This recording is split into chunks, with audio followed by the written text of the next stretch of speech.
Good? 3, 2, 1. All right, cool. Word.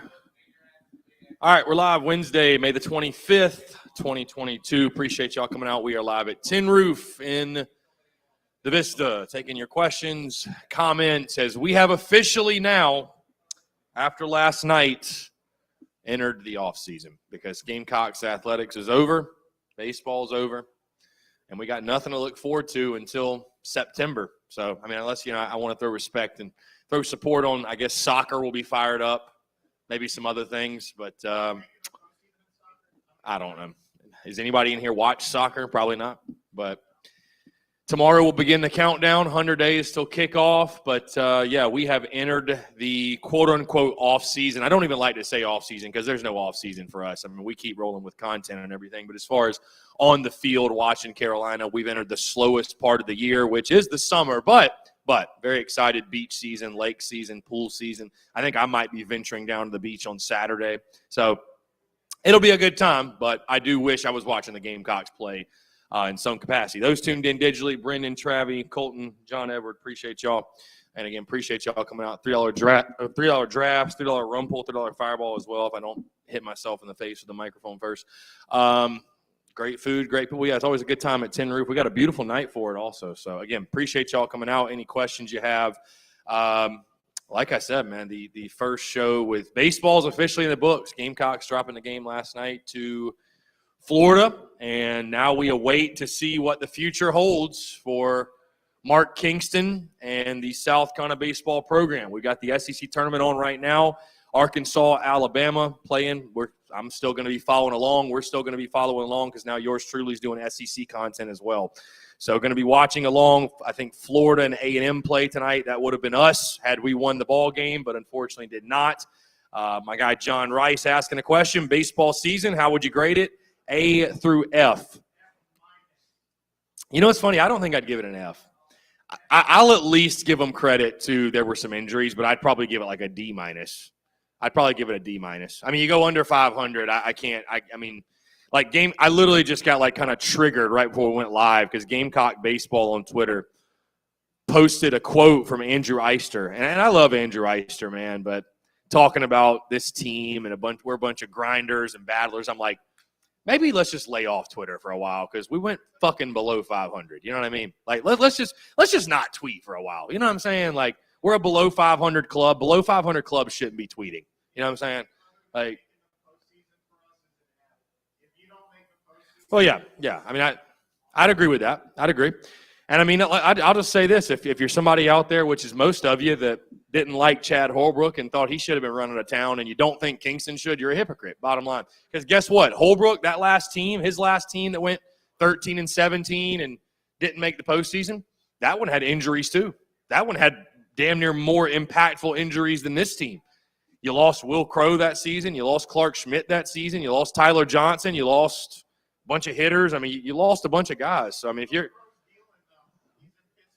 right on one of the worst teams in the league, but whatever. But he's doing his thing. I mean, I love to see it. Will's a good dude. Will's a friend of the show. So, I mean, Brendan points out below 500 for the first time since 1996. So in case you missed that, it was just the fourth time Carolina baseball has finished below 500 since 1964, I believe it was, which is just a wild stat. And, again, now we look ahead to the future of what's got to happen, what's got to change, and where does Carolina baseball go from here. So it's not a very fun conversation. This conversation we're having around Carolina baseball, it kind of reminds me of when Will Muschamp was the head coach of South Carolina football. And I just used to call up a buddy of mine. I'm like, dude, like it was an agonizing conversation every time.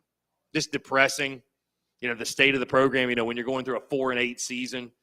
I mean, I'll never forget having the combos, right after you lose to App State. There's nothing positive to talk about. It's so funny to see people on social media like, everything's negative. Everybody's tweeting and on your tweets is negative. I'm like, bro, we're under 500. Like, what do you expect? We suck. What do you expect? Like, not everybody wants to put a delusionally positive spin on it. You know what I mean? So, either way, though, the season's over. Finally, mercifully, it comes to an end. It's a bummer. I would have loved to have had Carolina baseball to watch. Would have loved to have been watching the Gamecocks just play tonight just to do it.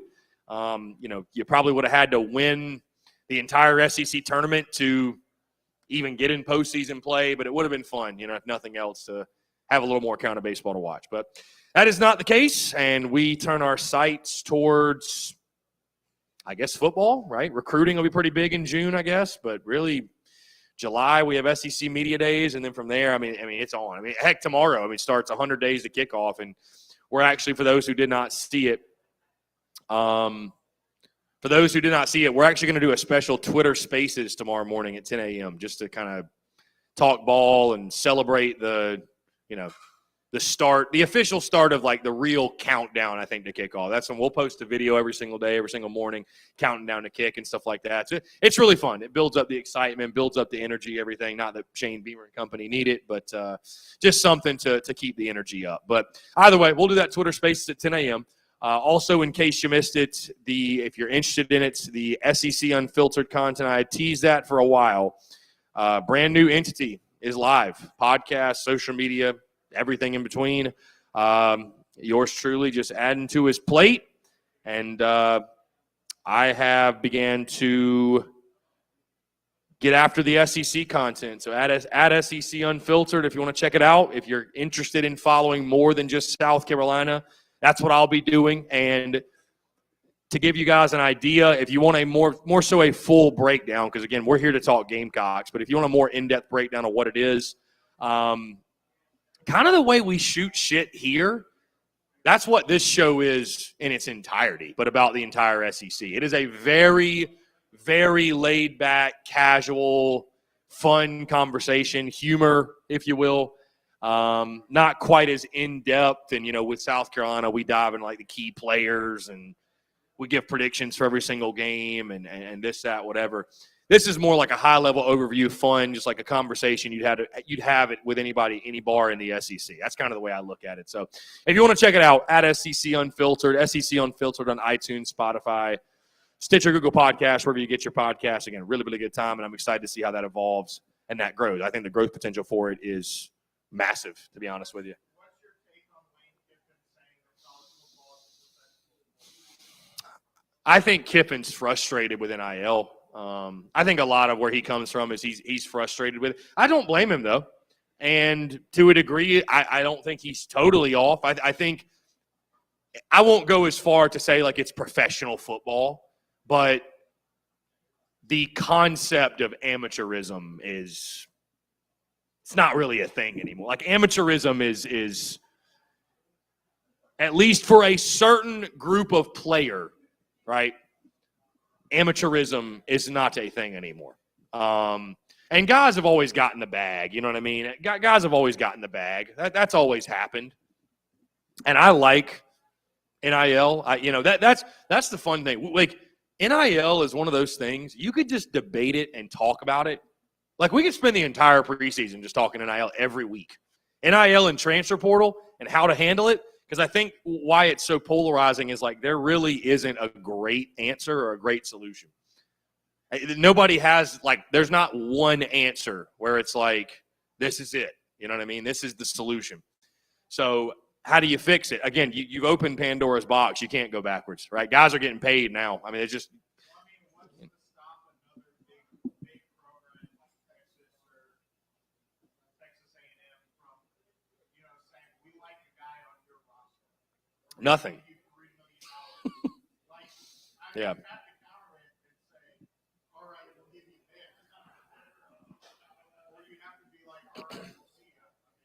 What's stopping Clemson from offering Jaheim Bell like a couple mil? What's stopping us from offering Will Shipley a couple mil? I mean, technically nothing, I guess. I mean, now that's where the whole tampering thing comes into play. And, I know they say it's free agency. Guys have got to want to transfer too. I mean, does Jaheim Bell want to transfer? Like, I don't get that indication that he does. You know what I'm saying? Like Kiffin made the point about, Bryce Young could have put his name in the portal and just seen what he could get and then ask Bama to counter it. Maybe some guys just don't really want to go through that, though. I mean, I don't know. Like, maybe some guys don't really want to entertain that. You know, they're just happy playing football, and they're happy where they're at, and they're happy with the school they chose, and they love where they're at. I think there's still guys that like that, where it's not just about money. But yeah, it's amateurism is shrinking as we know it, for sure. Amateurism shrinking, and you can't really go back to, oh, we're not going to pay anybody anymore. You've opened it now, and you start getting into legal stuff, and it gets messy. It's a messy thing for sure. It gets messy. I don't think NIL or transfer portal individually is bad. I think when you couple the two, that's where things get really out of hand. What about, in the future, they're saying that, or at least the theory is that with the new TV rights deal that the SEC is making, each school is going to get like a bunch of money. I think it's like $200 million or something like that. Right. The idea would be that a portion of that TV money would go to paying the players on the roster, basically a salary, and then there would be a cap on how much you could pay those players, so they would get an NIL deal. For those who are tuned in digitally, and maybe those who didn't hear Dalton, TV deal, TV money's coming in. You get a certain amount. You pay every player. Does everybody get paid the same amount? Yes. Well, Why should the long snapper make the same amount of money as Spencer Rattler? because I don't know. That's going to piss Spencer Rattler off. That's the only way to level A stipend, just like what Spurrier said. Spurrier proposed that, a stipend, right? Like a monthly stipend, and everybody gets the same amount? Is every school paying the same amount per month? Yes. I mean, they have the same cap. Let me ask you this.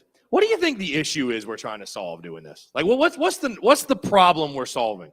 We're trying to solve, obviously we're trying to solve, like, big-time schools with, like, oil barons for, alumni, just paying players and buying rosters.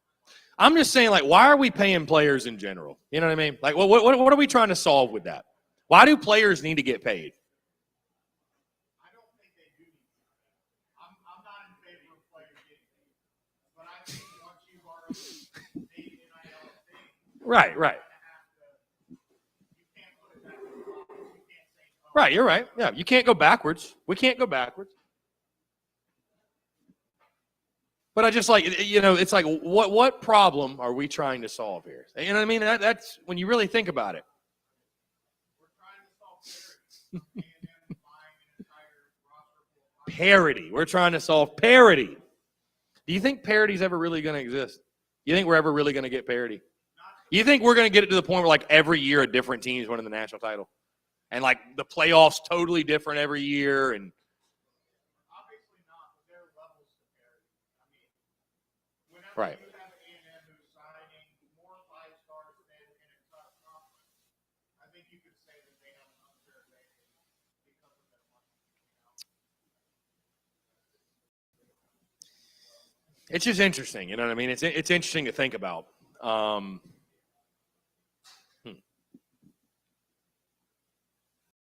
It's interesting to think about. It's just, you know what I mean? Like, I don't like the playoff being the same teams either. But the only way you fix it is everybody else has just got to go get better. That's it. You know? Well, the only way to get better is through recruiting, and the only way to compete in recruiting now is if you have more money than another school. So,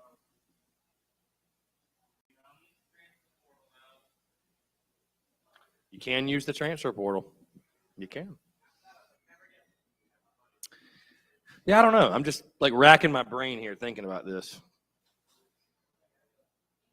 I don't know. I wish we went back to the BCS. Right. Nothing wrong with the BCS. Nothing wrong with the BCS. But, you think about it, it's kind of like in the business world too, right? Like, or just in the world in general, like talking about parity. What is the, I don't quote me on the statistics, but what is it like?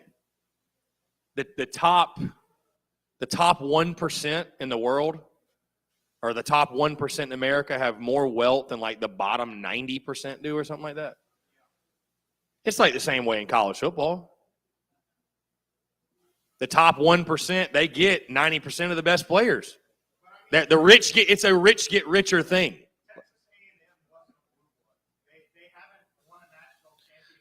So then we could say, though, A&M getting good is bringing more parity because they haven't been in the playoff.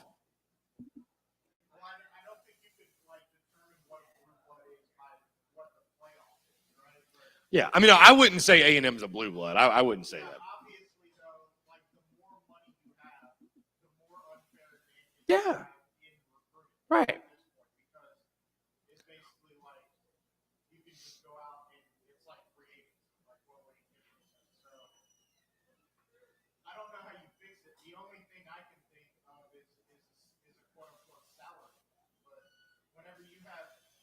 Then it really is pro sports. I mean, then yeah. Whenever you have like Southern Cal paying more money for a college receiver than a first round pick.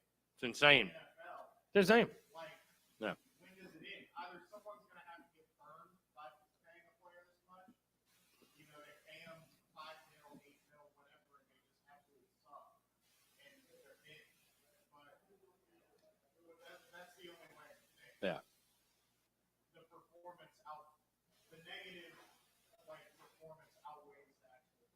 Right. Yeah. I mean, again, there's no easy solution. It's just.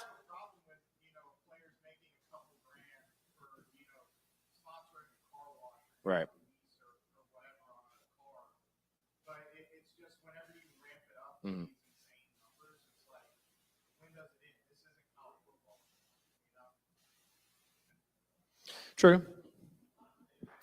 The bag's always been thrown, though. The bag has always been thrown for sure. It's yeah, but now it's getting out of control a little bit. Now it's getting a little bit out of control. Mm.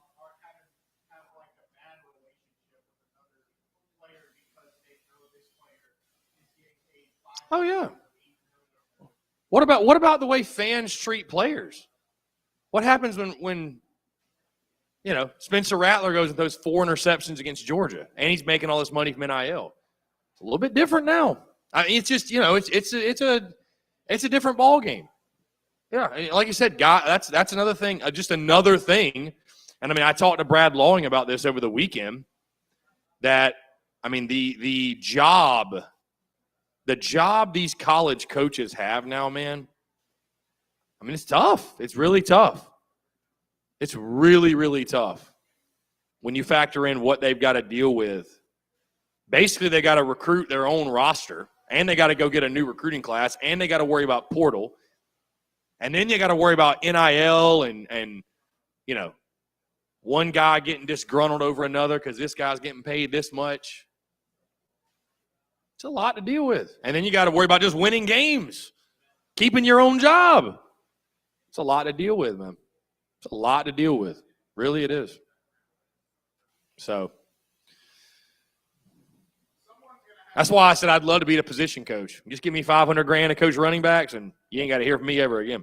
Someone's going to have to step in, though. I think it's more likely to be the conferences than it would be to be the NCAA. Because the NCAA is spineless. They're not going to do anything. I mean, maybe the new president will, but realistically, this is going to be on Greg Sankey and whoever the Big Ten commissioner is, and whoever the Big 12 commissioner is. It's going to be on all of them to collectively say, you're on around this. Right. Yeah. Yep, somebody's got to step up. We can't depend on the NCAA. They've obviously shown they're incompetent.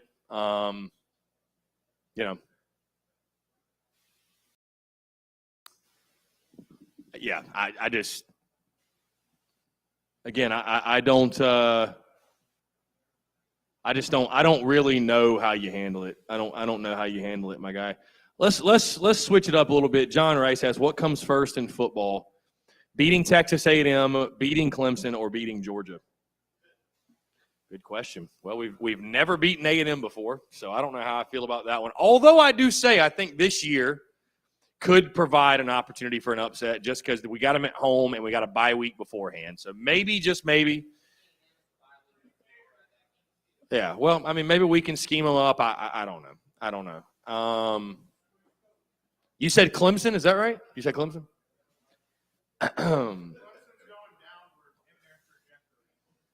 I hope you're right, man. I hope you're right. I really do. The thing with that statement about Clemson's going down in their trajectory, I mean, are they going to win the national title this year? Maybe not, but like, who in the ACC is going to expose Clemson? Bro, please don't be another big game boomer and pick them to go to the playoff. Like, please don't be that guy. Bro, I like big game boomer, but I've just gotten to the point, and I know our guy Brendan, bro, he posts like every single list the guy makes. I've gotten to the point where I just start rolling my eyes at those lists. Because I'm just like, dude, like, you lost me. You lost me when you picked Vandy to finish ahead of Florida in the SEC East. You just lost me. I'm sorry, but you lost me. You lost me. I've gotten to a point where I roll my eyes, man. I do.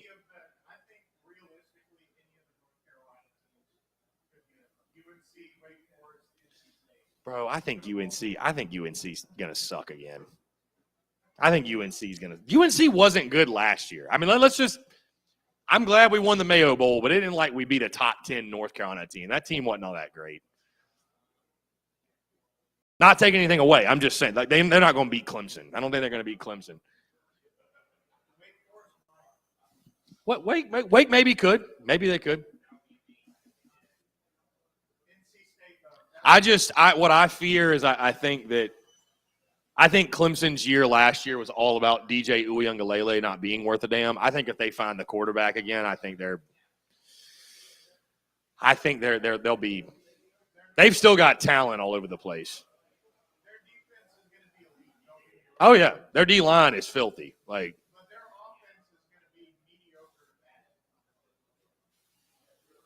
I mean, I hope to see it. I really do. I hope to see it. I hope we beat them somehow, some way. I mean, Spencer Rattler will be certified legend forever if he does it. I don't know, though. Good question. I will not say it's A&M.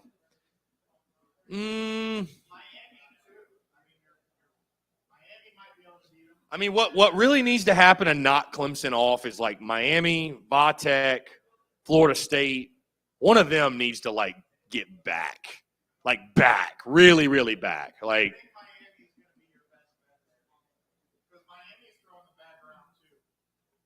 yeah, that is true.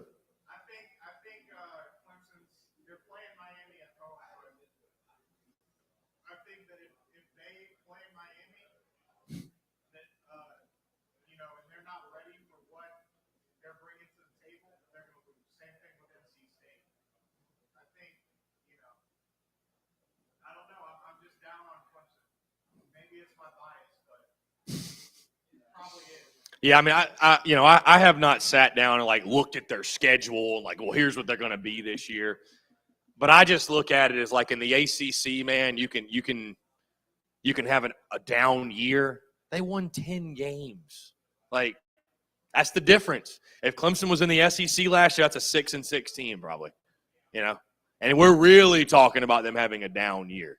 But either way, I will say the next one we beat will be –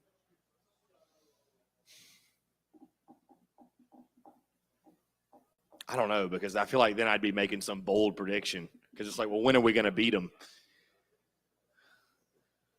Dude, Michael Bratton's got Carolina beating Georgia week 3. How about that?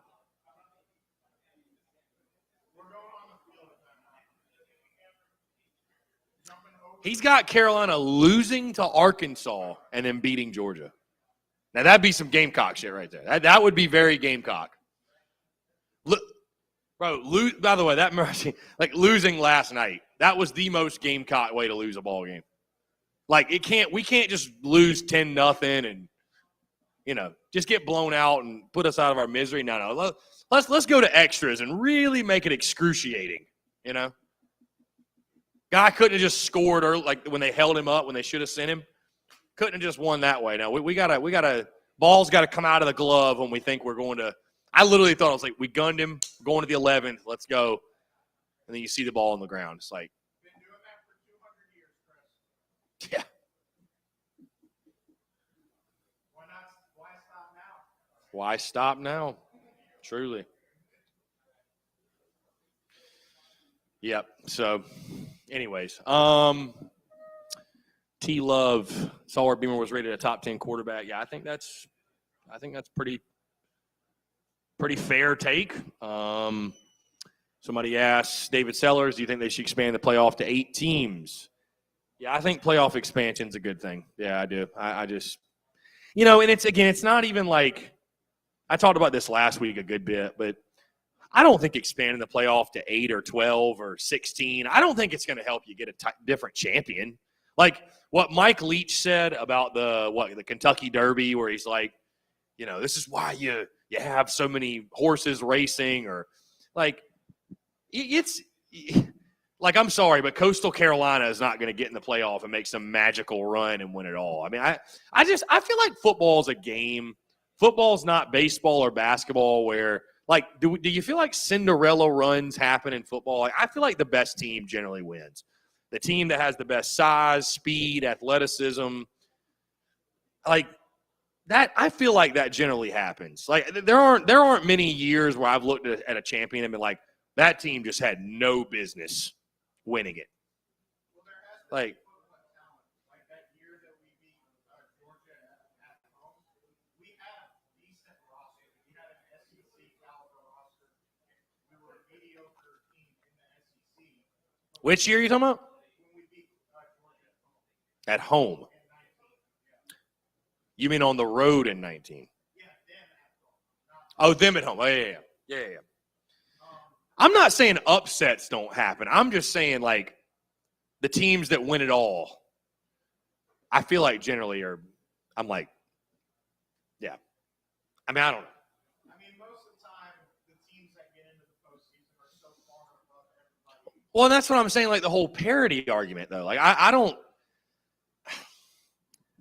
know if true parity will ever really exist in college football. I mean, I feel like you go into every season, I'm like, there are 6 to 8 teams that can realistically get in the playoff and can win a national championship. Everybody else is kind of fighting for just a nice bowl game.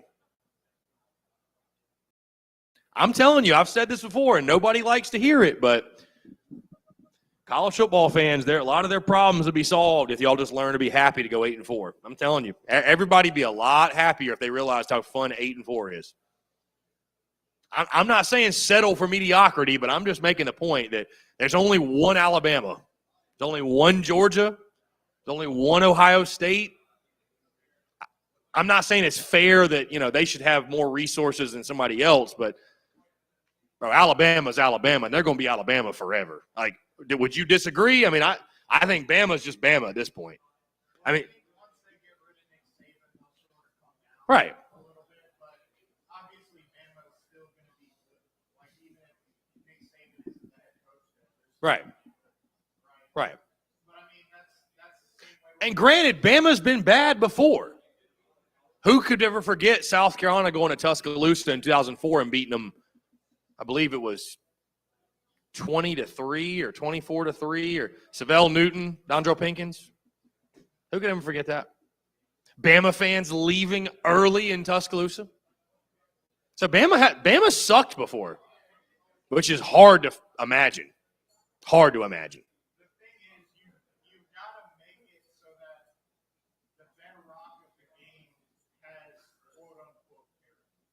Once you start adding money to recruiting out in the open like this, it's like everybody knows that A&M's buying a roster, paid millions of dollars for it, and nobody can stop it, And there are some schools in the SEC, they have a lot of money. South Carolina has a lot of money, but we don't have oil-bearing money. Yeah. Like, we can't just go out and pay Yeah, we definitely don't have the money A&M does. That's for sure. $15 million for a recruiting class to win us a national championship. That's my problem. I understand the Blue Bloods are going to recruit better than us traditionally, but you have to make it so that we can Nobody wants to feel like somebody else has got an unfair advantage. I mean, I understand that. I get it, but we want everything to be equal across the board when it's not. That's another problem. I mean, it's just, Well, it's never going to be, but you're just trying to even out the scales as much as you can. And right now, they've basically taken away all sense of parity. Yeah.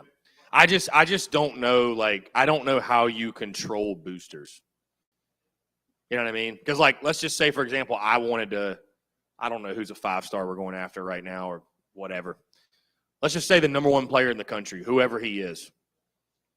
I was just like, TSUS, we're throwing in $5 million.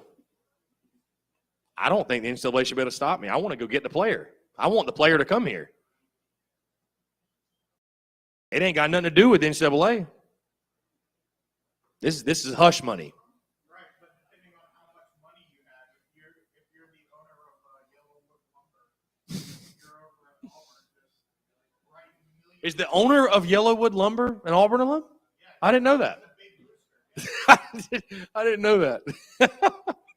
How about that shit? That's why the Auburn helmet's got that Yellowwood tag on it, that yellow tag. I didn't. What? Hold on. Wait. What?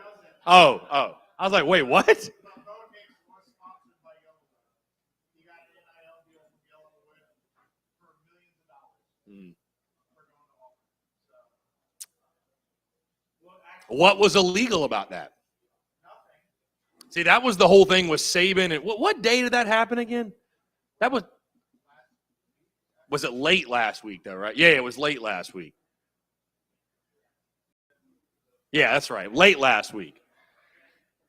But that's why I was like, I'm Team Jimbo, because A&M didn't do anything illegal. They didn't do anything illegal. I mean, you can be as mad as you want, but they didn't do anything illegal. But Saban didn't allege they did anything. You just said they bought every player they got, which is true, pretty much. My point was just, why cast stones from a glass house? Bama's using NIL. Like, let's not play games here, right? Hey, Gamecock fans, we should be saying nothing about the portal. Granted, we maybe didn't use NIL to that level, but, I mean, God, the portal got us our quarterback. Thank God for the portal in NIL, you know? Right, I mean, But we didn't do it to the extent of A&M. we don't know, though, if Spencer Rattler, when he called South Carolina and said, hey, I want to transfer to your school, but I need $3 million. Like, we don't know if that conversation happened. Yeah, we didn't give him that much, I promise. Yeah, obviously, Yeah. that's like after he did it, right? I mean, he was already making money. He's got his own brand. Yeah. So, Yeah. T-Love asks, Kentucky quarterback Will Levis. Thoughts on Will Levis? He's been getting a lot of hype this preseason. He is the guy that, what does he do? He eats the banana with the peel on it, right? And he puts, I think he did the mayo in the coffee thing, which is very strange. Dude, I got hell for just eating the mayonnaise after we won the Duke's Mayo Bowl. So I can't imagine putting mayo in the coffee. I mean, I think Levis is a good player. Number 1 overall pick is a little strong, I think. Where did Levis? He was Penn State, right? Isn't that where he started? Penn State. Yeah, he's a good player. I mean, who has a better record in the SEC, Kentucky or Tennessee next year? I got Kentucky. I'd have to. So who has a better record in the SEC East, Kentucky or Tennessee? I'd have to look at both their schedules, which I guess we could do that right now. And we all know, Dalton, how you feel about Tennessee. That's fine.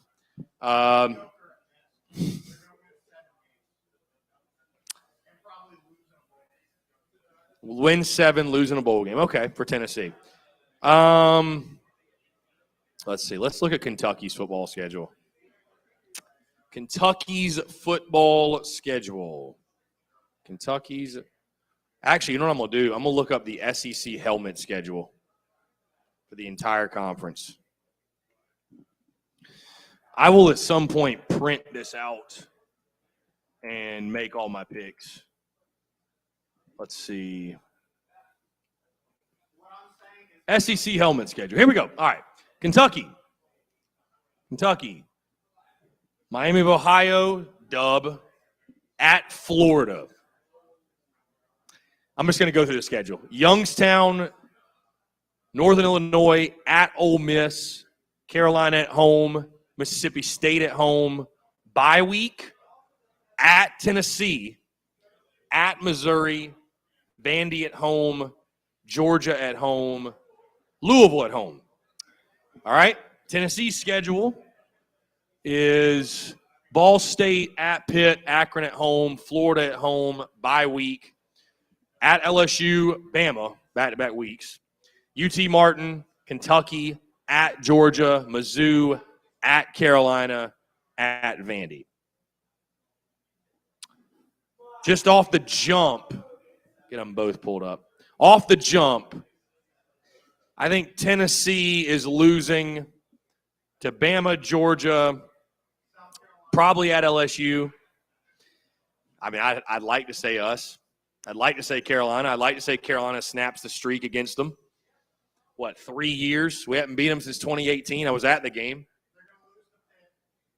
See, I don't see the Pitt game, man. I know you're convinced they're losing to Pitt. I don't see Pitt.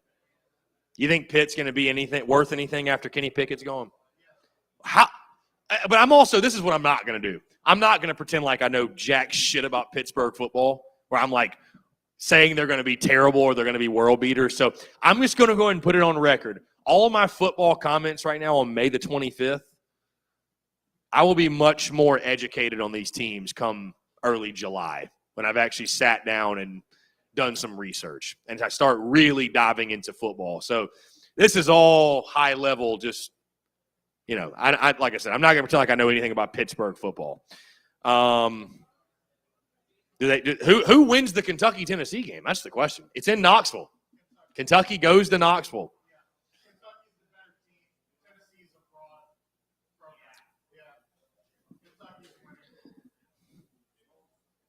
I think both Tennessee and Kentucky are in that 7 to 8 win range. I think they both finish kind of in that same. I mean, I think Kentucky off the jump. I think they'll lose at Ole Miss. There's a lot of hype for Tennessee. They both got hype.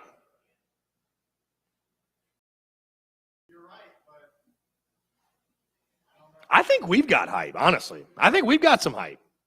A little bit, but it's mainly just Spencer Rattler hype. Right. Well, I mean, that does it. I mean, I haven't heard much about Kentucky outside of Will Levis. I don't hear them talking about anybody other than, and then I saw Chris Rodriguez's name, and unfortunately for the wrong reasons because he got in that DUI BS. He got the DUI or whatever. But, yeah, I mean, having the quarterback, that makes a huge difference, man. So, I mean, where does Tennessee's hype come from? Hendon Hooker. That's where all their hype's coming from. So, yeah, I mean, I get it. Thank God we're being talked about that way. But I wouldn't rank Carolina preseason top 25. I wouldn't. Yeah, well, I'm just saying, I'm just strictly preseason. I would not put South Carolina there. And I'm almost saying that from a sense of not because I don't think we have the potential to be a top 25 team. I'd just, like you're saying, I'd rather see South Carolina win their way in than I love the hype. I love the preseason hype. Expectations are a great thing. It means you have a good team. When people are expecting things from you. But it's kind of like Talon said, when we're expected to win, we lose. We're expected to lose, we win. So keep the expectations low. keep the expectations low. I'd be walking in here during football season. I'm like, yeah, Talon, we're an underdog. He's like, well, we'll win this weekend. Yeah. We'll win. We'll find a way. Yeah, at minimum we'll cover. So, yeah. Yeah, I think I see kind of Kentucky and Tennessee being in that 7 to 8 win area. I've said this before. Florida, to me, is the biggest mystery. I'm not convinced Florida's just going to be some terrible. You think Georgia repeats as the SEC East champion? Yeah. Who's beating Georgia? Who is beating Georgia? They lost a lot of talent on that defense. Oh, I know they did. But who's dethroning Georgia? All right, let's play that fun game. If not Bama, Georgia in the title, who would it be? Hey, you know what? Bought it or not, I think A&M's the team to watch for in the West. Yeah, I would say that. Bro, they have so much pressure at this point to win because it's like, what excuse do they have?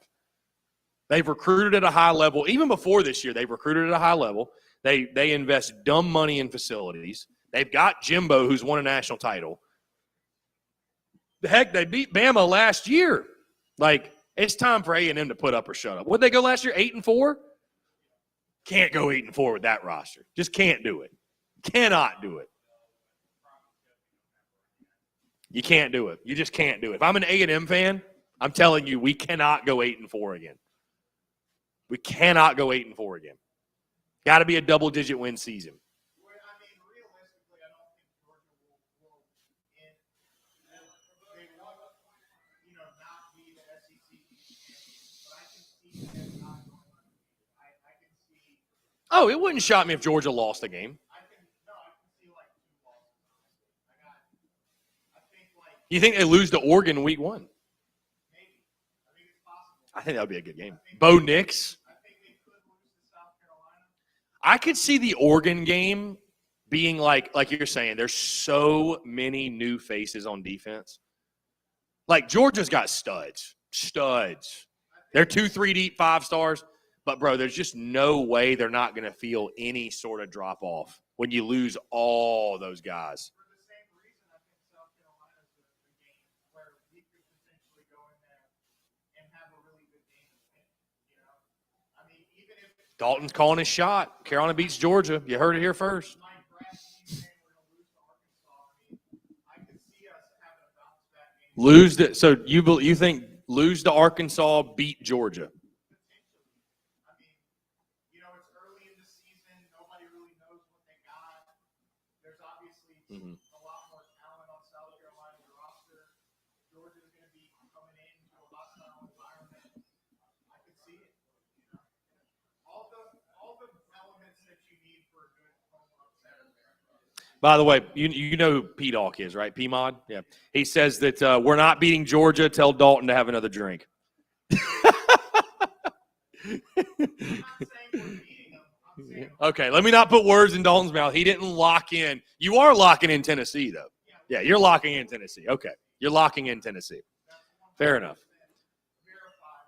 I'm going to call my bookie right now. Call whatever the early line is. Doesn't matter. Speaking of early lines, somebody asked in the chat, T-Love, which thank you, T-Love, for leaving all of the comments. Let's see. My guy P-Mod, thank you for tuning in, sir. I didn't have the comments pulled up. I'm just seeing them now. T-Love says, how do you feel about the 11-point spread for the first game? Yeah, if anybody in here missed it, Gamecocks, the week 1 lines are out. Gamecocks have opened as an 11-point favorite over Georgia State. Sean Elliott's Georgia State Panthers. 11 points. Let me ask you this. Gamecocks open as 11-point favorite. Let's change the conversation to how will you feel if Carolina beats Georgia State by 11 points? I mean, if we cover it, who cares? If we cover, who cares? We won the game. 34-23 final. How are you feeling walking out of Willie B? That's fine. I'm okay with that. We're all Gucci. We got done. We won. I think I'm really trying to remove my bias because I want to just say, bro, I would hammer the 11. I'm hammering the 11. I'm hammering, and that's not trying to take anything away from Georgia State because I think Sean Elliott's team is going to give us hell. I think if we're not ready to play, they're going to give us hell. But God.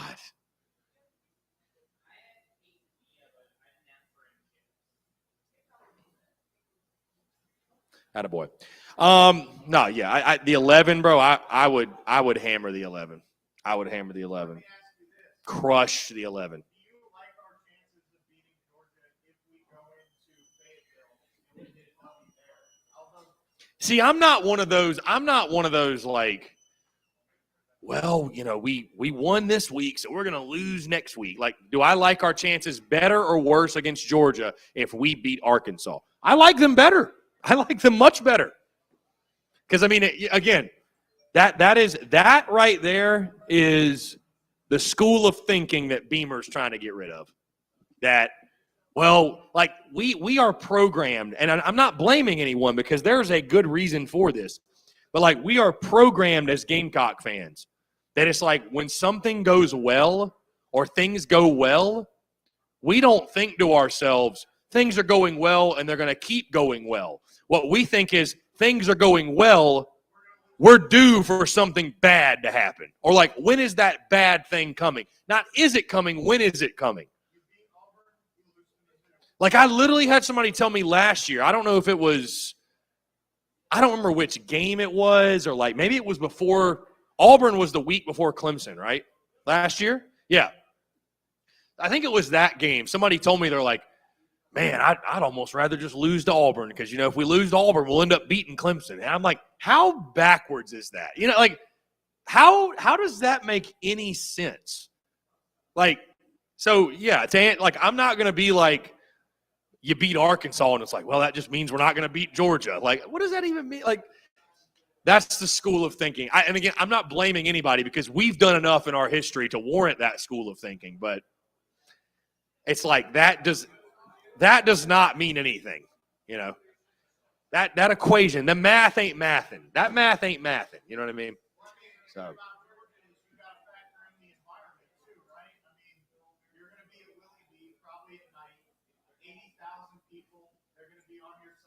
Yeah. Whereas in Fayetteville, that game is an SEC opener. That's probably going to be a night.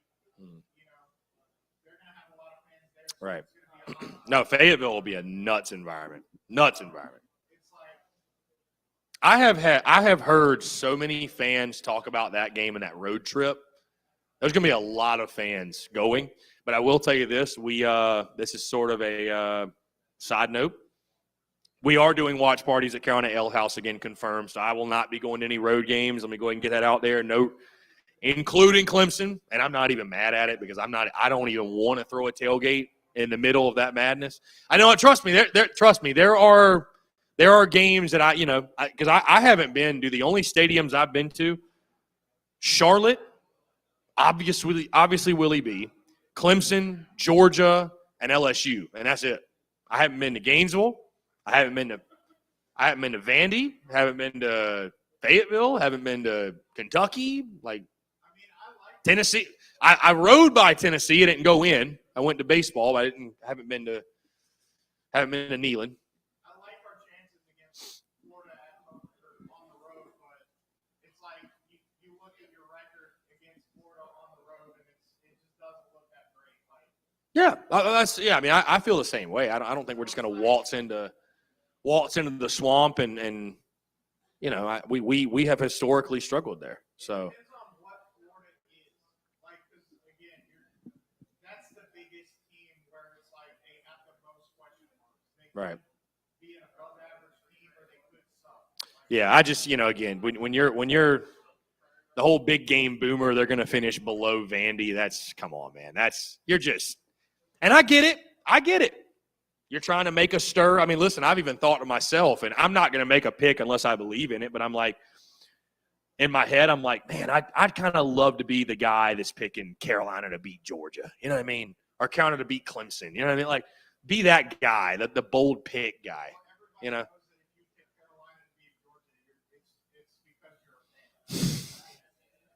But upsets do happen. Every single tailgate, I get hyped up. I'm like, we got a shot. I think, though, I have earned the reputation enough to the point that if I put out a pick, I'm taking South Carolina to pull the upset over Georgia. I like to think people aren't just going to look at that pick and say, he's just biased fan guy. He's just being a biased fan. I could just pick us to go 12-0. I could. I'd be an idiot, but I could. Like, No matter what we do, though, in the first, couple games of the season, if we have an undefeated record going into it, right. nobody in their right mind is going to pick us to win for the most part. I mean, there's some people that want to have like hot takes, unless we're just blowing out Arkansas by like 5 touchdowns. Right. There's just no chance. You say that, but then again, I mean, I think if Carolina can beat Arkansas, and what if you get College game day and it's a night game, or I could see that setting up as like it just has upset written all over it. You know what I mean? What if Georgia does lose to Oregon? What if they beat them, they look bad doing it? I mean, maybe Georgia does come crashing back down to earth this year, and you know what I'd like to think? What did Tennessee go last year? 8-4. They were like or Arkansas last year went 8-4, 9-3, something like that. Like, why can't Carolina be that team this year? Why can't Carolina be that surprise team? You know what I mean? I'm not saying go 10-2, 11. Why can't they go 8-4? I would kill for 8-4. I think it's possible. I know it's possible. I'm just saying, like, so. Maybe you go 8-4 and you beat Georgia. The season may not make a lot of sense after that if you start 3-0, but like maybe you do. Maybe it happens. Yeah, P-Dog texts him. He says, Fayetteville doesn't define your season, but a win means you're in the 9-3 to 8-4 stratosphere. And I agree with what he says there. A lot of folks are going to say, which actually, let me go back to this poll. We ran a poll, what's the most important game of the season? And if you paid attention, or if you've paid attention to what I've said, you know it was a trick question, because I didn't even list the game that I think I'm probably going to say is the most important game. Let's see if I can get this poll pulled up. Twitter is bugging out. Twitter's bugging out a little bit. Either that or my phone's bugging out. Let's see. Here we go. The poll, if I can find it. Here we go.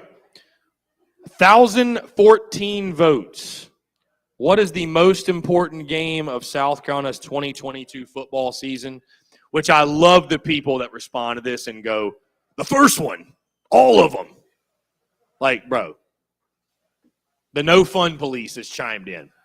Anyways, 1,014 votes. What's the most important game of the Gamecocks 2022 football season? It was actually really close. 32% voted, and this was the top vote getter. 32% said at Kentucky. 31% right behind it at Arkansas. 28% said against Tennessee. Those were the 3 games I actually gave as an option. And then 9% said other. Now, as Dalton just pointed out and spoiled, and I think everybody, I've already said this. I mean, you didn't spoil anything. But, like, when I think of most important game, I define most important probably differently than some other people. Like, Arkansas, I think, is the biggest swing game. Because, like what P-Dog said, it's not a must-win, but if you win it, the doors that open for your season, all of a sudden you go from let's keep expectations realistic to, oh my God, we might go to Atlanta this year. Fair or unfair, like the height that will follow. And I'm not even going to blame people. Like, holy shit, we're 2-0. Biggest swing game in that regard. Like, if you're going to go 9-3, got to beat Arkansas, right? We riot. We throw our own college game day. TSUS game day. That's what we'll do. We're setting up at the Horseshoe. But again, like last year, people definitely raised an eyebrow last year when I said the most important game was East Carolina. People were like, what are you talking about? Like, it's definitely Kentucky. It's definitely Tennessee. It's definitely this, that, whatever. But my point last year was, what's the game you can't lose and have a good year? And for me, it was like, you can lose to Kentucky, you can lose to Florida, you can lose to Tennessee. Granted, you can't lose to all of them, You can lose to Auburn and still make a bowl game, which would be a success. You cannot lose to East Carolina week 2. Sure enough, I'd argue the biggest play of the season last year was Damani Staley's pick 6 right before the half against ECU. Changed the whole game. We don't win the game without it, and if we don't win that game, we don't get to 6. I think we probably go 4-8 if we don't beat East Carolina, straight up. I just think the season's so derailed at that point, and I hate to say that because it was week 2, but it's just the whole vibe of the season is just completely different. Granted, thank God that didn't happen. The game that I look at, though, like, even if you beat Kentucky, even if you beat Florida, even if you beat Tennessee, bro, if you lose to Mizzou at home, I just don't know how you can say that you had a good year. Like, you got to stop losing to Missouri, man. At home, got to stop losing to Mizzou, dude. Oh, yeah.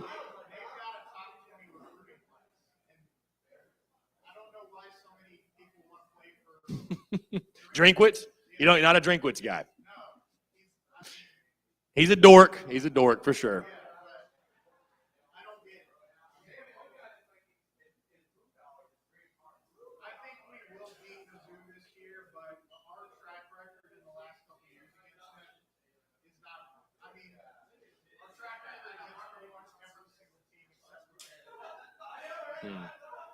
Yeah.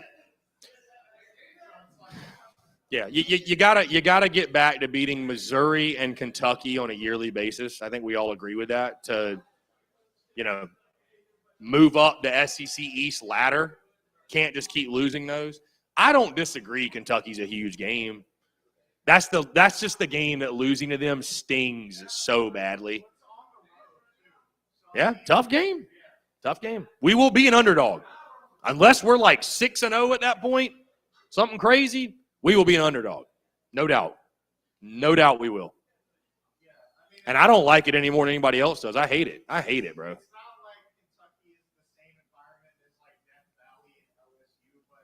It's a sneaky good environment. Mm-hmm.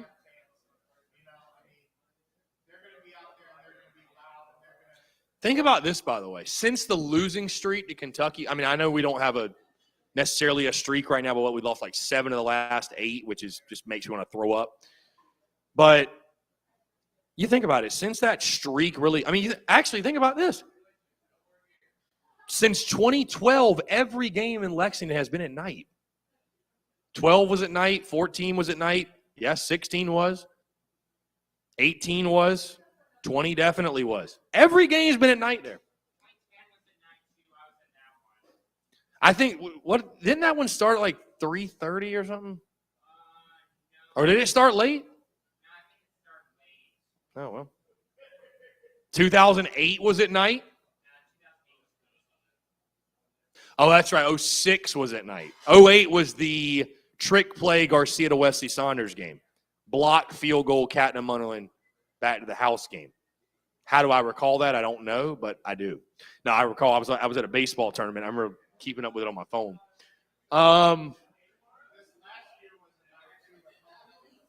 Yeah, I was just thinking like at their place, the night games, at their place. Which, interesting storyline side note of that weekend. That weekend, South Carolina's at Kentucky. My sister is getting married that weekend. So I will be in the wedding in some capacity. The wedding, I think, is going to be I think they said it like 5 or something like that. I feel confident that we're not getting the 3:30 slot. I'm pretty confident we're not getting that 3:30 slot. So that will play. So that'll play. Wedding's at 5. We'll do the whole wedding shenanigans. I'm just going to be preoccupied at the reception, whatever thing. So, yeah, we'll make it work. I'll be watching a Carolina game in a suit, but it's fine. I really wish that we would get that 3:30 CBS game at some point. Well, see, I don't because then I wouldn't be able to watch the whole thing. No, get the game at some. Get that slot. Carolina, Georgia could get it. Carolina, Georgia could get it. They get first dibs. I mean, I do too. I'm just saying it could get it. I mean, I'm sure back in 2010, everybody wanted count Alabama to be a night game, but we got that 3:30, and I say it played out pretty well. Worked out pretty well for us. So. Well, that's I said that before. I think Rattler. I'm trying not to put any unfair expectations on Rattler. Like, he's going to throw for 40 touchdowns and 4,000 yards. Like, I don't want to put crazy expectations. But I do think he will have a game this year in which he wins it for us. Like, it is a game that will be sitting here a year from today. We'll look back at the 2022 season and say, that was Spencer Rattler's day. It was his night. It was his game. He carried us. He put the team on his back. Right, for sure.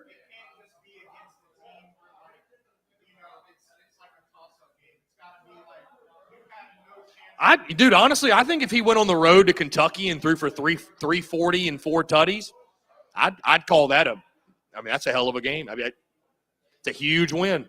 I think beating Kentucky would be a huge win, man. It'd be a huge win. Right. Right. I mean, will there ever be a game like that, though? So in that scenario, then the only way that Rattler could have a game in which it would measure up, he'd have to either beat Georgia or Clemson. I don't even know if beating A&M would measure up. I don't think it'd measure up to Bama. It'd have to be either Georgia or Clemson. No, I think if he beat Clemson on the road, Georgia at home, A&M at home, if he was able to win one of those three, that would be the game where we would say, this is the legendary Spencer Rattler. Right. The legend of Rattler. And I would prefer it to be Georgia, because if we win in Arkansas and we get game day at home, and then we win against Georgia, you're going to be telling your grandkids. Yeah. I will say this, though. Like, if I had to pick who would I want to beat most this year, I'd probably go Clemson. I think we need it. Our fan base needs it for the sanity of our fan base. Bro, it's kind of like how, winning the bowl game, it's so funny how, like, winning the bowl game, the mood is so much better than if we'd have lost the bowl game. And that might sound obvious, but it's like, it's one game.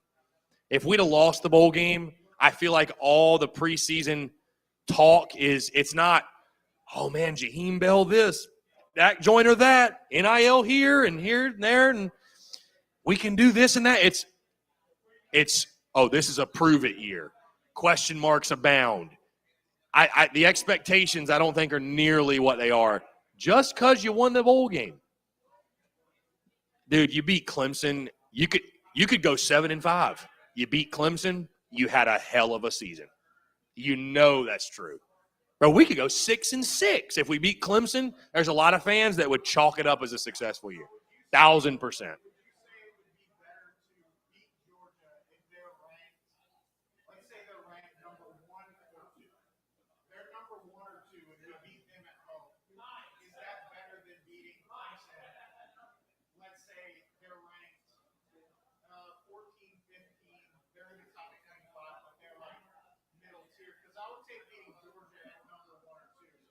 Right. I mean, I'm just talking about for the health and sanity of your program and your fan base.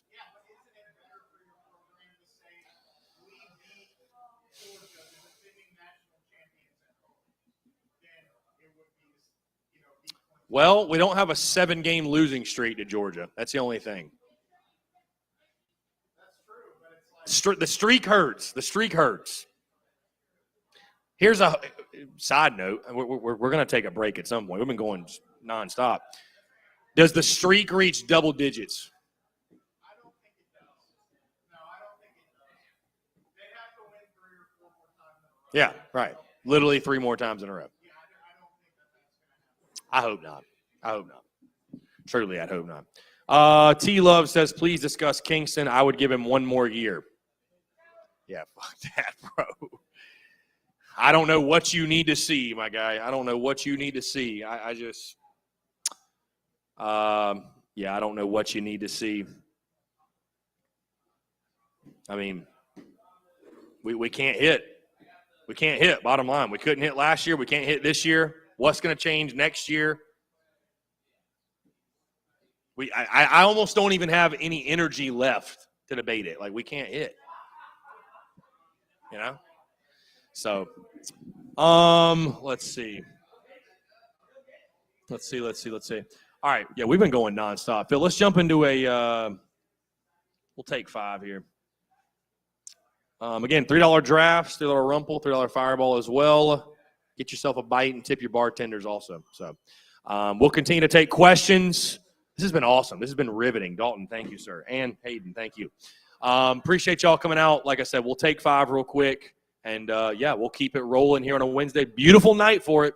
If you're tuned in digitally, come on out. Tin Roof in the Vista. We'll be back in 5.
Awesome. Thank you, Phil. Appreciate it, my guy. Thank you, sir. Thank you, sir. Thank you, sir.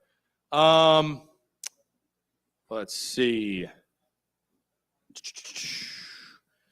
Appreciate those tuned in digitally. Again, Facebook, YouTube, Twitter, Twitch. We do stream this every Wednesday. Be sure to come on out, for sure. Be sure to come on out. Tin Roof in the Vista. We always have a really, really good time. Things get a little weird on Wednesday nights, I feel like. Especially some there's been some Wednesdays here that have been pretty epic. Either way, though, $3 drafts, $3 Rumple, $3 Fireball, great food. Best bartenders in Cola, I would argue. Best staff in Cola. Best staff. I think some good fun summer content would be like Columbia Bar Power Rankings. Maybe that. Tin Roof, obviously, number one. But go down the list. Columbia Bar Power Rankings. You know, where would they fall? I'm not gonna lie to you, man. If we're having a real honest combo, though, I think the going out scene Cola is weak. I think it's weak, bro. I mean, Tin Roof's elite, but you don't have enough elite options. Yeah, 5 points is a shell of itself. I mean, you got Jake's. I mean, I hadn't been to 5 points. I couldn't tell you the last time.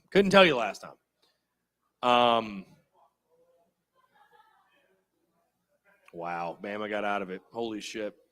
What, I mean, you got Jake's. You can go to Village. I mean, I guess that's a bar, I guess, maybe? No? Maybe not? I don't know.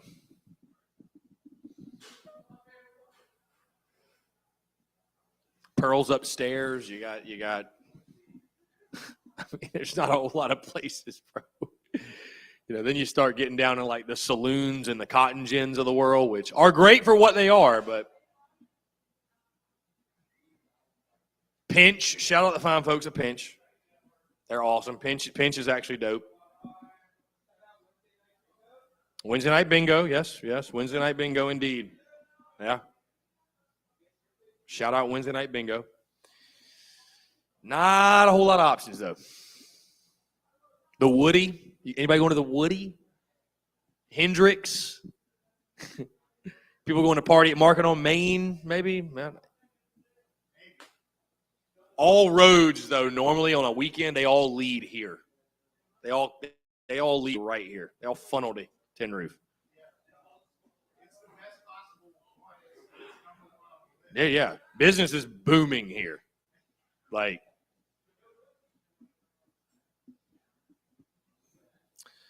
let's see. Anyways, guys, taking your questions, comments.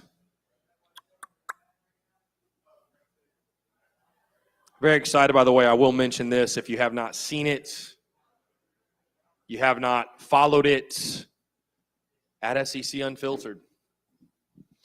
Just going to kind of see where everything goes with it, man. Just starting it out, excited for it. I will say I have been very busy the last couple of days because, it is adding quite a lot to your plate to talk all 14 teams. And, like, I've watched more SEC tournament baseball just the last 2 days.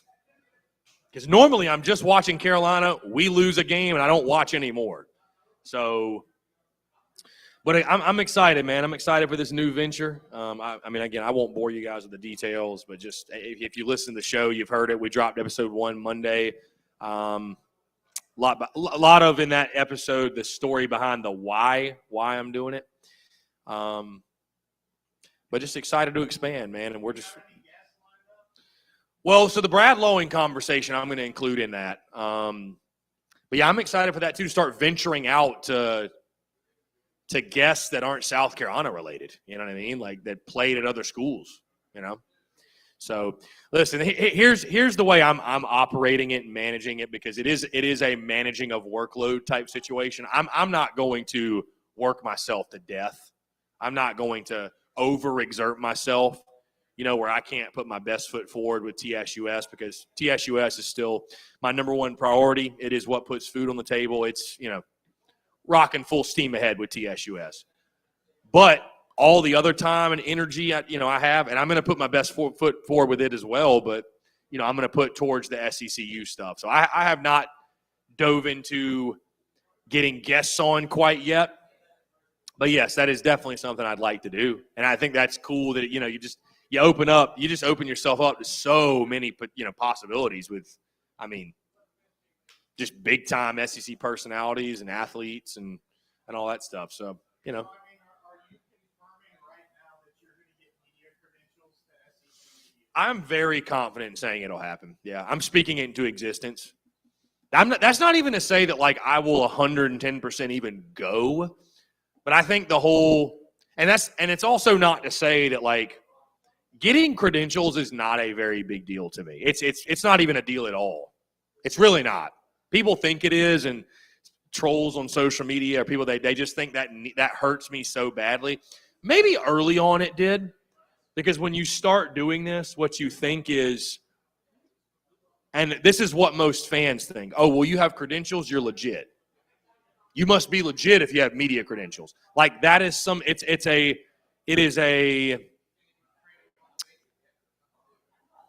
what's the word I'm looking for? What is the word I'm looking for? It just means you're a legitimate entity if you've got those credentials, right? Yeah, you're verified. I don't feel like there was a word I was searching for I couldn't find. But as you go, you understand how little those mean. That access means. And so USC is just giving me hell. They've given me flat out hell, which is fine.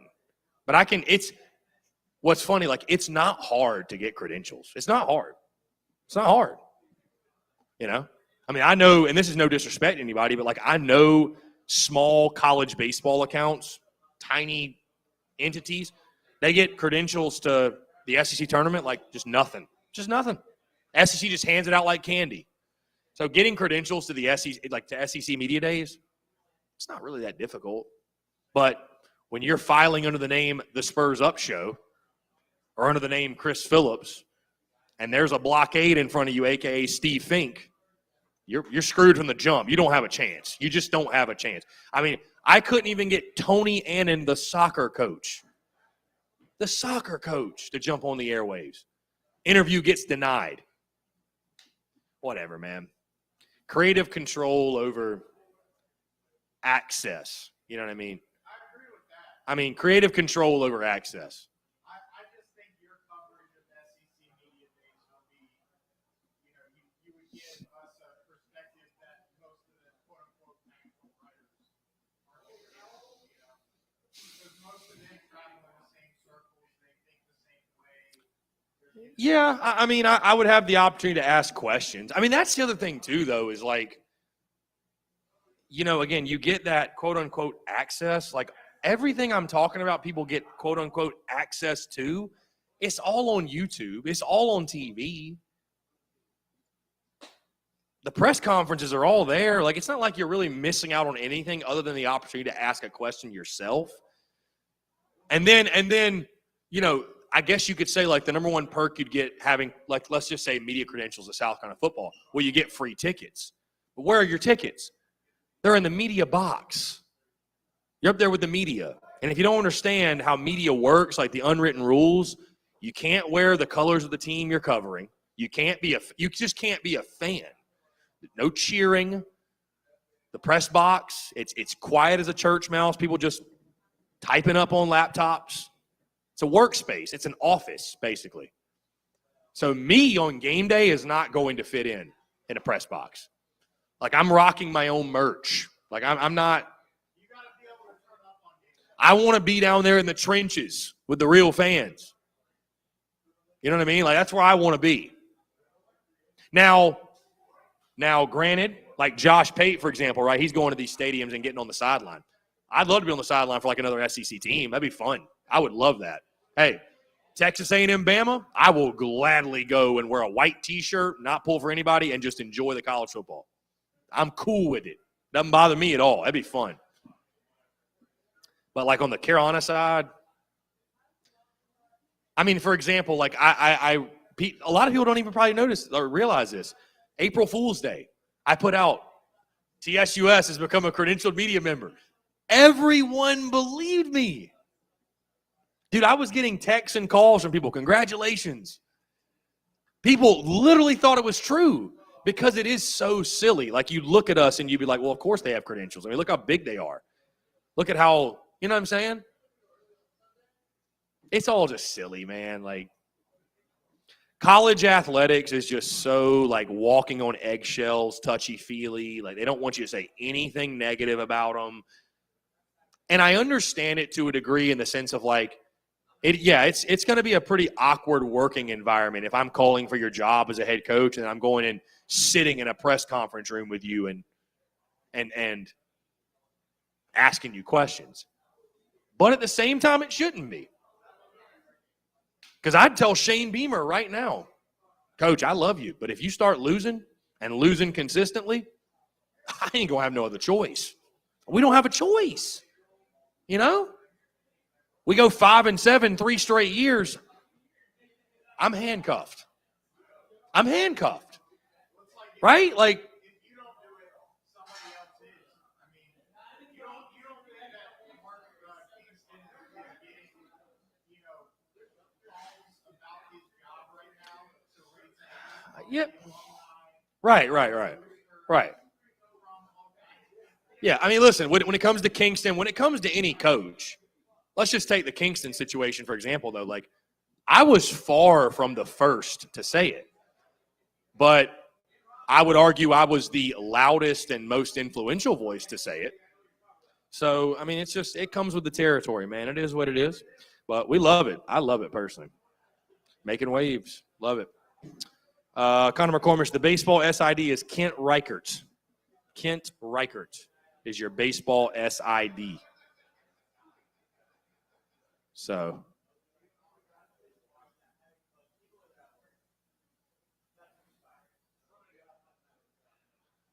let's see.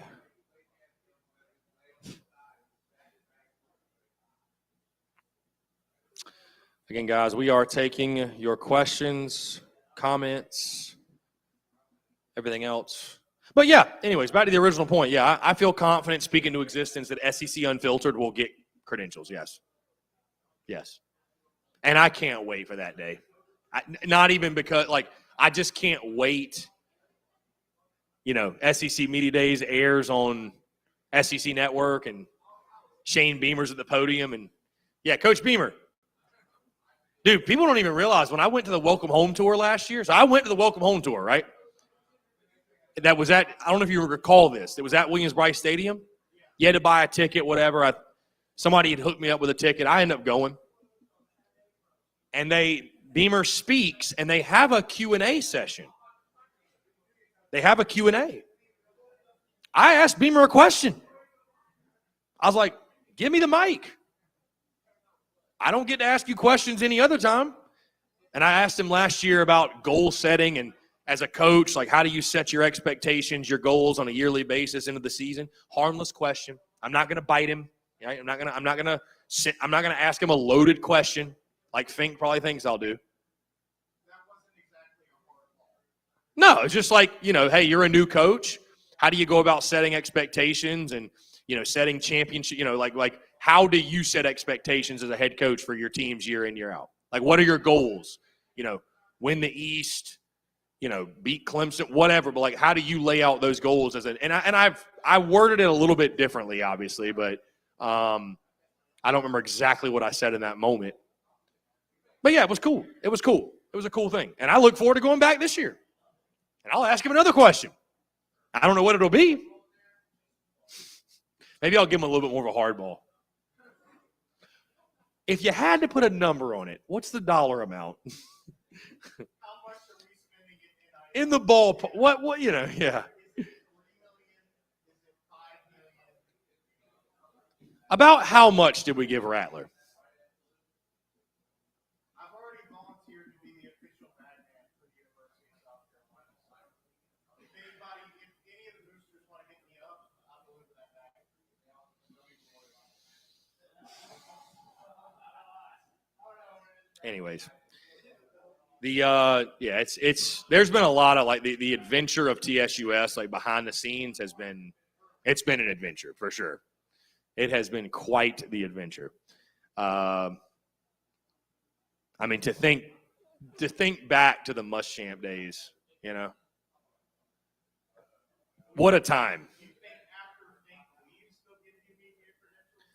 You know, I don't know. And listen, I understand where they're coming from. And I don't even put it all on Steve Fink. Like, he's obviously taking orders from somebody else.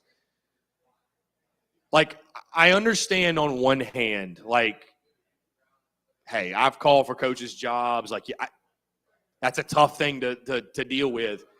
But, like, when Beamer was hired and they're trying to get out his messaging and everything, you know, promote, he's doing every media stop he can do. He's jumping on with outlets I've never even heard of. YouTube accounts with 100 subscribers, not people with credentials in any sort of way. Like what they told me is why he wouldn't come on my show. You got to have credentials. No, you don't. I know that's BS. No, you don't, which is fine. But, like, you know, nobody's going to push his messaging and all that content like we're going to push it. Just nobody. Nobody will. So it's like you don't want to do that. You don't want to forward the program at all in that way. Whatever. I mean, it is what it is. He was. He was.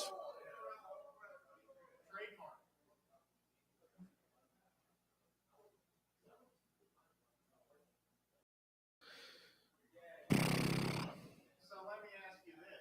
Here's a fun question. Now that we could have 3 new head coaches in our 3 major sports in the next year and a half. Which coach, if we get a new baseball coach, or the basketball coach, Lamont Harris, who do you think is going to have a more successful tenure over their first couple of years? So you're saying if we have a new baseball coach.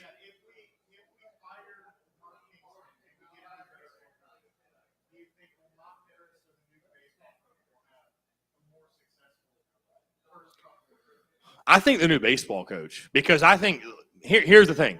Lamont Paris, year 1, I have 0 expectations. 0. Right? The baseball coach, postseason year 1. And I think the pressure of that, and I think it's easier to win baseball than it is, like for our program, baseball than to win basketball. Because we have good players. I believe we have good players. I really do. We have good baseball players. You know. Well, if we don't make the postseason in year 1 of the new coach, is that a failure? Yeah. I'm expecting postseason year 1. Yeah. Bro, you're not asking to win the SEC. We're talking about the postseason. That's it. Sorry, I'm just trying to clear up storage in my freaking phone. We're just talking about making the postseason, bro. We're not talking about anything crazy. We're not talking about going to a super. We're talking about making the postseason, just qualifying. Yeah, I think that has to be the minimum expectation, my guy. Year 1, it's gotta be, bro. There's no excuse. You got everything you need to carry on a baseball to win. I mean, let's say they retain Kingston.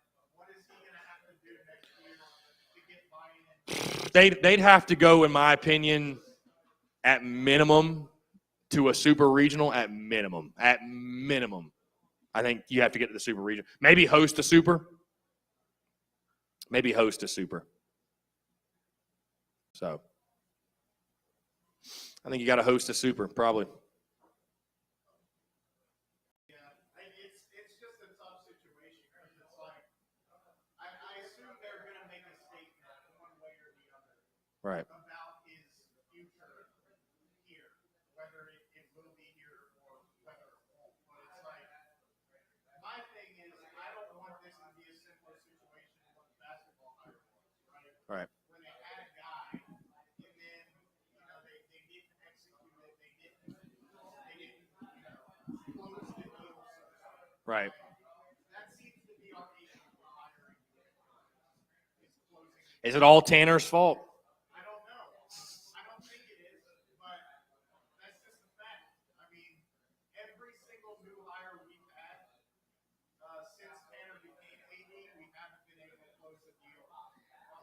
Do you blame Sean Miller for not coming here? Went back to his alma mater. And then football, the search. I guess who did we want we didn't get? Tom Herman? Would you have rather had Kirby? But then Georgia pulled the rug out from under us and took him. What were we supposed to do there?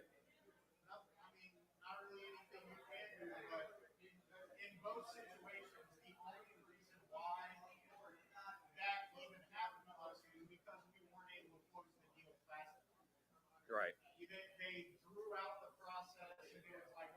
Did we or did the candidates draw out the process? Right. Here's the deal right now. Sign this piece of paper. Deal head coach. If you don't, we're going to somebody else. Like that's what it is. Because if you let them, fiddle around and go, well, let me see if another option comes up. I may really want to go, somewhere else. Like you're going to get a situation like what you got with Kirby or what you got with Sean Miller. I mean, obviously, the football job is still probably more desirable than the basketball job. And the baseball job is more desirable than the football job. Right. Right. I mean, realistically, we shouldn't have any problem pulling whatever coach we want to pull with this team. Yeah. I'm just tired of firing coaches. I feel for Lamont Paris. I think he's got a hell of a job. We talked about it last week. Toughest job on campus. I think it's basketball. I think it's so hard to win with our basketball program. Prove me wrong, I guess, but because football, you have the passion, you have the facility. I'm not saying CLA is not a great facility, but football is football. Period. Baseball, tradition, resources. Basketball is just tough. It's tough to recruit. No tradition to speak of, really.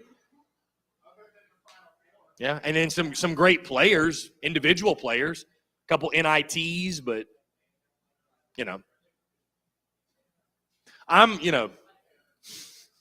I want South Carolina basketball to be great. As much as I hate to say it, though, I'm pretty much content with if we could make the NCAA tournament 3 out of 10 years, I'm Gucci with that. And I mean, I think that's very doable. I mean, you got rid of Frank, right, because you felt like that was doable. You felt like 1 out of 10 wasn't good enough. Well, I mean, my thing is if Tanner's going to fire Frank because Frank isn't making the tournament, I mean, our basketball program Has never done so. Right. like one of the worst jobs in America. Right. You got to get rid of Kingston. You got to. Right. You can't retain Kingston and be like, well, we think that he's, the trajectory Yeah. is in the right spot. Yeah. Like, if you don't make the postseason in baseball after the back-to-back World Series championships and having the worst season Right. since Carolina hadn't made the postseason in baseball 4 of the last 7 seasons. That is hard to fathom. That is hard to fathom. And like I said it I believe I said it on the Daily Crow today. Like I could have lived with 13 and 17 in the league and getting to 32 wins or so. And if you wanted to tell me, you know what, we didn't have Bosnick, we didn't have Hicks, we lost this pitcher and that pitcher, I could have maybe let you slide a little bit. But, bro, it's losing to Xavier, the Citadel, Presbyterian, freaking USC Upstate, Charlotte, getting swept by Clemson. Bro, like, outside of Winthrop. We went 2-0 against Winthrop. But, yes, 2-6 against the state of South Carolina, and the 2 wins were against Winthrop. So, I mean, it's just, that's where you lose me, bro. And then, again, even if you beat those teams, it still comes back to the hitting. You were worse in the league. Hit 263 overall, 14th, 14 out of 14. And you didn't have injuries, an injury-riddled lineup. You didn't. You had the additions of Belk and Madden, 2 veteran hitters. And then if you want to be Kingston and say, well, we were forced to play a lot of freshmen. Well, Mark, if you didn't mishandle the roster so poorly and you weren't such a slapdick to play for, you could have had Brennan Malone, first team all Pac-12. You could have had Noah Myers, went 4 for 5 in your ballpark for USC Upstate and had a great year for them. You could have had Jeff Heinrich, hit like 290 at Kansas State. You could have had David Mendham, who hit 280 or something at Okie State. You put yourself in that position. You could have had Brandon Fields, who hit 350 at JUCO. I know that doesn't mean he would have done it at Carolina, but I'm just saying you didn't have to play 3 freshmen. You put yourself in that position to do so. Like, realistically, do you blame like Ray Tanner and Chance Miller? I don't know if he did the search for Kingston, but obviously, you know about the rumors. You said you've been hearing about it for years about the kind of program that Kingston ran. right. Do you think that they should have known that before they hired him for this job? They should have vetted that. I mean, it's always a risk when you hire a coach, right? But, man, I don't know what they were thinking. I don't know what – because I was asked by Mark Ryan, everybody's favorite person. I was asked by Mark Ryan last week. He asked me kind of the same question, like, what do you think they were thinking? Because this is a guy that's been, basically 500 at Illinois State and 500 at South Florida. So he's like, you're getting what he's been his entire tenure. And so what I told him, what I think is when we hired him, no, he did not have some stellar track record as a head coach. But I come back to this. We trusted Ray Tanner. If there's any hire Ray Tanner's going to get right, it's baseball. Right? I mean, you would think the man knows baseball. Like, I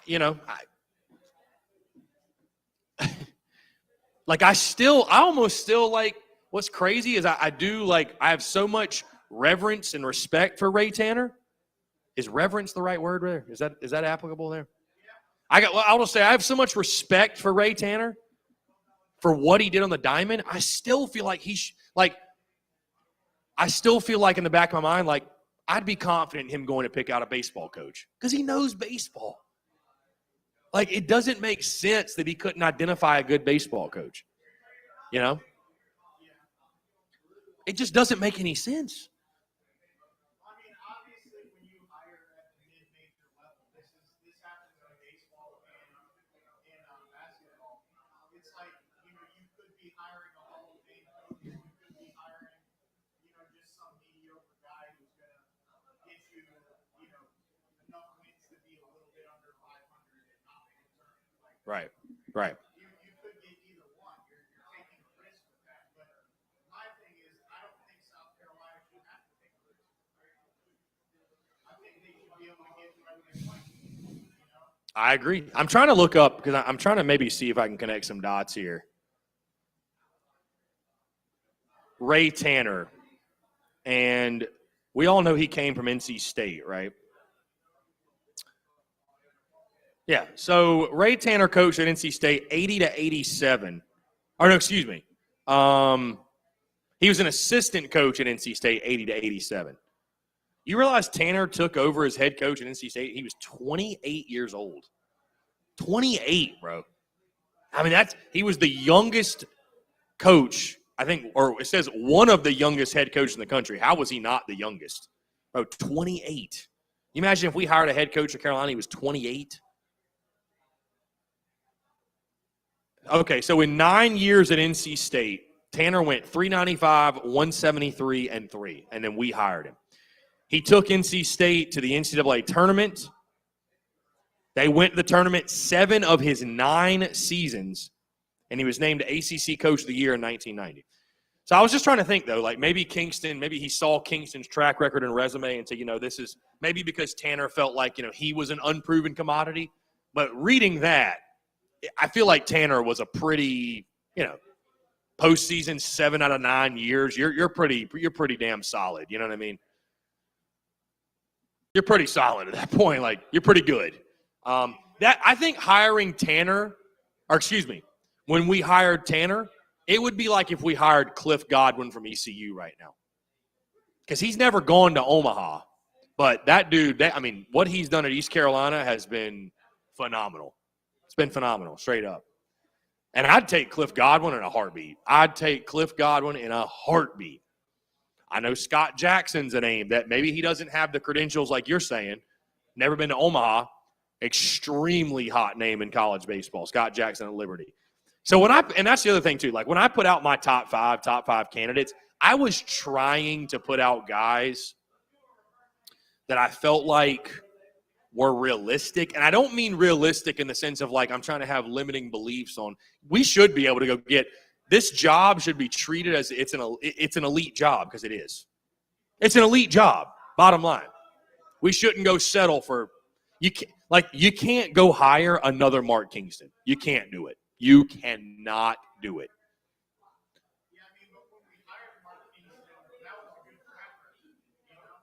Did Kingston have a good track record?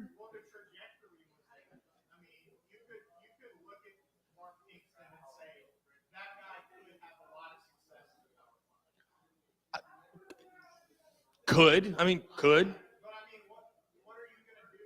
Like, what else are you going to do if you're hiring somebody?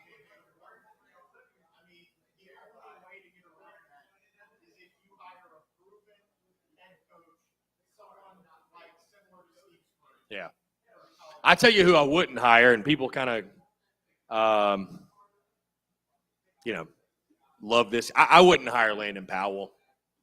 I just think just because you won at North Greenville, you've won at the D2 level, that I doesn't do it. It just doesn't do anything for me. Doesn't do anything for me,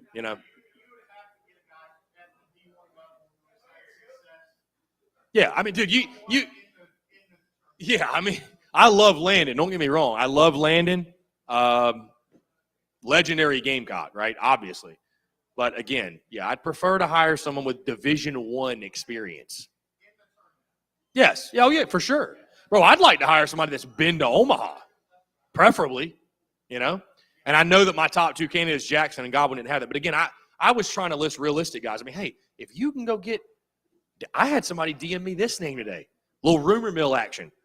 Mike Bianco from Ole Miss. If you can get him, go get him. If you can get – Dan McDonald from Louisville, go get him. I don't know if you can get him. I don't want to list names that feel kind of far-fetched like that. I mean, God, if you could somehow, in miracle of God, pull Tony Vitello from Tennessee. He ain't leaving. I know. But I'm saying that's why I'm not throwing out ridiculous names. Dave Van Horn. I mean, they're not leaving their places. Kevin O'Sullivan. Well, that's who we wanted the first time around. And we were going to get him. From what I had heard, we were going to get him. And Florida went on, won the national championship. And that obviously changed a lot of things. And they promised new facilities, which they got a brand new ballpark. But, yeah, I mean, I definitely, agree with you. And I would say it over and over that this is, with the football hire and even maybe basketball, we were like, we got to think outside the box. We got to think about this differently, and that's fair. And I think that's a correct attitude. Baseball's not that way. There are people that would crawl to Columbia for that job. Like, it should be treated as we are bringing in a big-time guy, and you're going to be expected to win immediately. We're not saying we're going to fire you if you don't go to Omaha year one, but this isn't, we're just a little 5-year rebuild. Like, no. No, sir.